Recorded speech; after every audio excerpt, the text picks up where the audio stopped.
hace aproximadamente unos 15 años o más, no tengo la fecha exacta, nosotros teníamos un programa que se llamaba Para volver a ser niños, juguemos con ellos. Teníamos un bus que nos dotó la Fundación FAS, de Arnold Schimmer.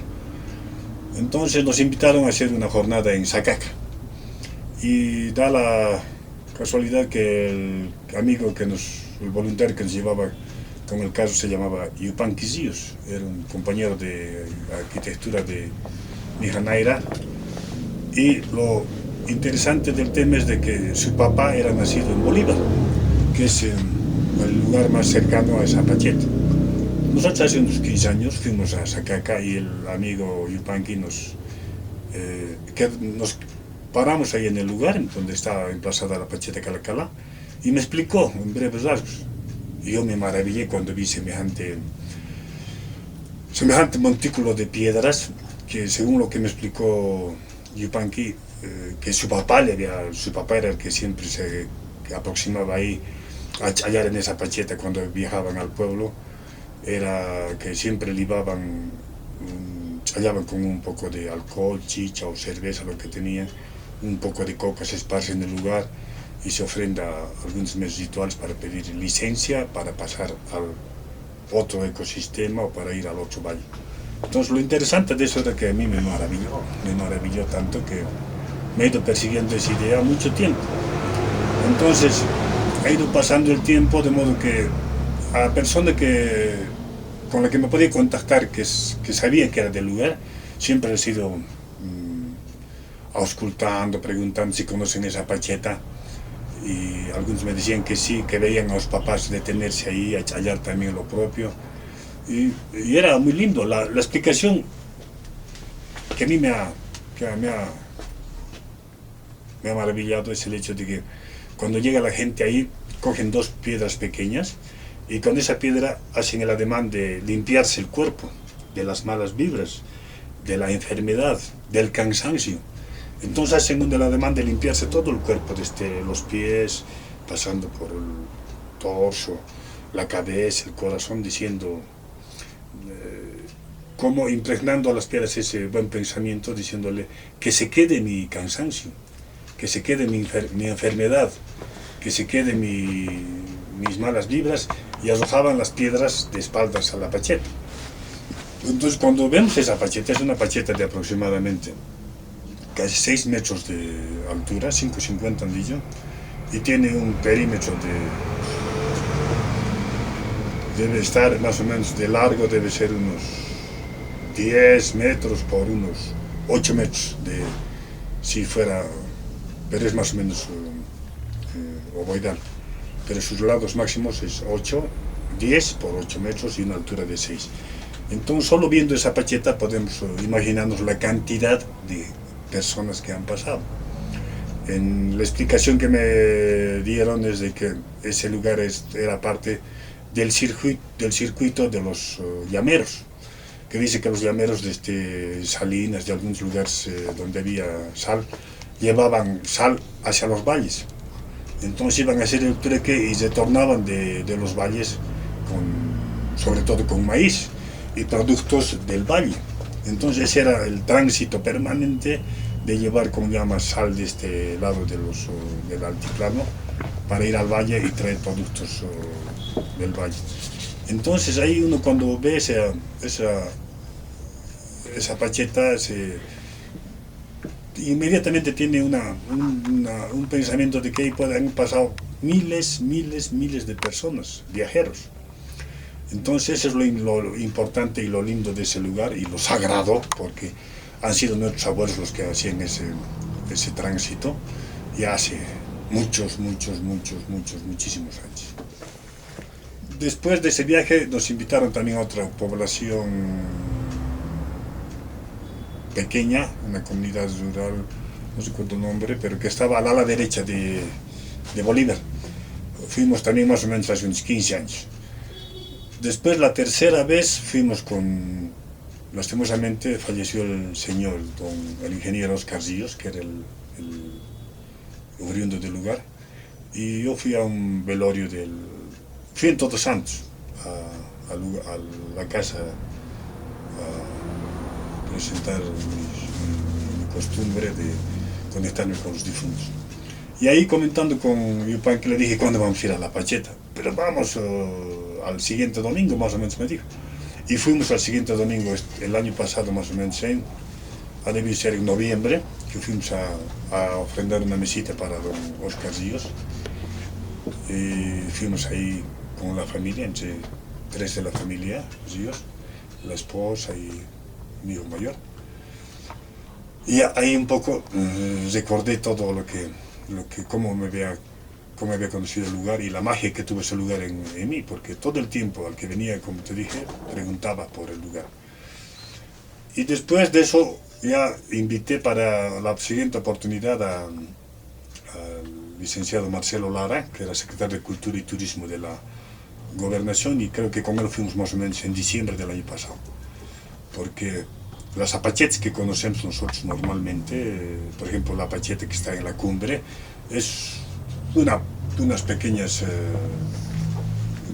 altura, muy pequeña, no alcanza ni a 2 metros, ahí en la cumbre, yendo a Quime, a varios lugares hay apachetas donde son lugares sagrados donde la gente siempre ofrenda, pero no son como esta apacheta que ha sido hecha a pulmón, ha sido como el sistema de peaje, no hay otra palabra, de peaje del tránsito de muchas personas que iban hacia los valles.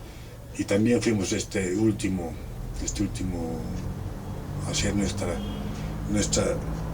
nuestro saludo al Vilcacuti, al Inti Raymi, a la fiesta del sol, al retorno del sol, 21 de...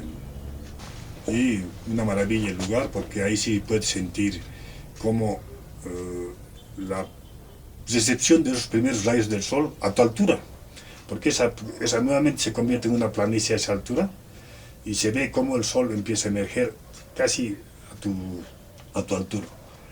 Entonces ese lugar es maravilloso y para llegar al lugar partiendo de aquí de la ciudad de Oruro hay que ir hacia la población de Calacala. Y dicho sea de paso, también en Calacala tenemos pinturas rupestres donde es una pintura testimonial de la existencia de las llamas en todo ese sector, o el tránsito de las llamas. Hay también una llama blanca en las pinturas rupestres. Entonces, llegando a Calacala hay que hacer la ascensión en movilidad, que dura unos 10 minutos creo, subiendo hasta donde acaba la cumbre, y de la cumbre ya el camino continúa hacia Bolívar, Sacaca y otros sectores. Entonces el tiempo que nos dura para ir de aquí de la ciudad de Oruro hasta el lugar, hasta la Pacheta de Calacala, son aproximadamente 45 a 50 minutos. El camino está expedito, hasta Calacala es camino asfaltado y de Calacala hacia la cumbre es ya camino de tierra. Entonces la maravilla que nos interesa es poner ya en conocimiento de la población de este lugar sagrado, de este hecho que existe como documento de nuestros abuelos, y nosotros presumimos que eso pertenecía a la cultura Sora, que es el lugar, o tal vez también Huancarani, no sé, eso se lo dejamos a los antropólogos, a los estudiosos que determinen. Y nuestra preocupación es esa, invitar a estudiosos del tema que vayan a visitar. Y en todo este tiempo que he ido averiguando con otros comunarios, me han hablado de varias apachetas de esa magnitud. Hay la Janco Apacheta por mucho más allá, hay una viniendo de Peñas, más o menos la Condor Apacheta. Hay varias apachetas que hay que ya desvelarlas y ponerlas en ese conocimiento como un hecho testimonial de la existencia de nuestros abuelos, y con ritualidad propia, con religión propia, con un respeto profundo a lo que es nuestra madre tierra, y donde, como dije anteriormente, tenemos la costumbre de pedir licencia para pasar al próximo estadio. Con estas hojitas de coca, sagradas hojas, estoy agradeciendo a nuestros abuelos por haber confiado en mí este magnífico hecho, Y mi preocupación es desde hace 15 años, querer compartir con todos los que se pueda, hacer de este un espacio sagrado, ceremonial, donde vaya más gente a intentar entender cómo actuaban, cómo pensaban, cómo se ligaban nuestros abuelos con el cosmos, con todo lo que era vida para nosotros. Entonces, abuelos, gracias por ese mensaje. Nos por confiar para que podamos nosotros ser los que desvelemos este hecho y compartirlo. Y para las personas que quieran venir a tener más datos, estamos aquí en el Museo Cardoso Velázquez y podemos ampliar alguna información que la hemos ido recogiendo así de una manera oral, porque hemos ido consultando con campesinos también. Y hay un concepto fabuloso que no hace mucho nos explicó un campesino que llegó aquí a la casa casualmente y le pregunté del tema y me contó. Y me dijo lo que hacen los que pasan por el lugar es, con dos piedritas como estas, el término que usan los campesinos es piscurarse, que es limpiarse la mala vibra. Uno hace este ademán y se limpia por todo el cuerpo, piscurándose. De modo que transferimos a las piedras nuestra enfermedad, nuestro cansancio, nuestra mala vibra, y esas piedras las dejamos ahí. Entonces es un hecho fabuloso, y eso me enseñó un comunario, un campesino que miraba en Cota, y me quedé maravillado. Ese término piscurar es fabuloso también. Tejerina, Angie, los dos hijos, Andreita, Santiago, María Jesús, su mamá, Juan Carlos Gutiérrez, hazme recordar nombres. Para Claudia, Edelmira, Roberto, la mejor energía.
Algo que también que nos mueve como parte de este mundo andino, como herederos de toda esta cultura andina, es el hecho de que la mayor parte de los ciudadanos, los que habitan este territorio de la ciudad de Oruro, tenemos muchos lugares sagrados, muchas huacas donde acostumbramos a ir a hacer muchos rituales. Pero lastimosamente por el modernismo ya el lugar de la víbora ya se está urbanizando, el lugar de San Pedro donde también van a hacer sus alcances se ha urbanizado, el Junicampana donde iban también ya está urbanizándose, El Caluyo también ya se ha convertido han erigido un Sagrado Corazón de Jesús. Entonces la ciudad está perdiendo esos lugares sagrados andinos ancestrales. Entonces por eso es la invitación para que podamos un poquito alejarnos de la ciudad. En 40 minutos estamos en lugares diferentes, en lugares que están así ocultos, están todavía guardados para nosotros, están esperando que nosotros vayamos a sus lugares. Y como trabajadores de este tiempo, como trabajadores de nuestra identidad ancestral, entonces invitamos a todos los amautas, a los yatiris, antropólogos, etnólogos, gente que esté interesada en recuperar esa memoria que está desparramada solo en la memoria de nuestros abuelos, a visitar este lugar. Como les dijimos, está a 45-50 minutos de la ciudad de Oruro. Es un viaje que se hace en el día y se retorna, y uno se maravilla estando ahí en esa altura, porque de ahí se ve la ciudad de Oruro claramente, se ve hacia el oeste. Entonces es un lugar sagrado que habría que darle ya su importancia ritual, importancia como hecho antropológico, como documento que existe en el lugar, un testimonio de la manera de conectarse de nuestros abuelos, sobre todo los llameros que hacen ese tránsito para ir hacia los valles y retornar también de allí. Entonces la invitación a todos los amigos amautas, yatiris, antropólogos, gente que esté interesada en este lugar. Hasta la próxima.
Esta pacheta Calacala está ubicada aquí en el camino a Bolívar. Es una pacheta sagrada que estaba en el camino de los llameros que venían de Salinas, y este era el lugar cumbre donde pedían licencia para pasar hacia los valles. Pero también dicen los abuelos que en este lugar venían a piscurarse. Piscurarse significa limpiarse. Entonces cogían dos piedritas y hacían que toda la energía negativa, la enfermedad, el cansancio, se pase a la piedra. Los pensamientos, la mala salud, y decían que se quede mi cansancio, que se quede mi enfermedad, que se quede mi envidia, que se quede mi arrogancia, que se quede mis ansias de querer ser más. Y hacían donde transferían a las piedras esas malas energías, y le decían que se quede. Libérame de todos esos malos vivos. Qué bello, Pachita, Tatahuilca.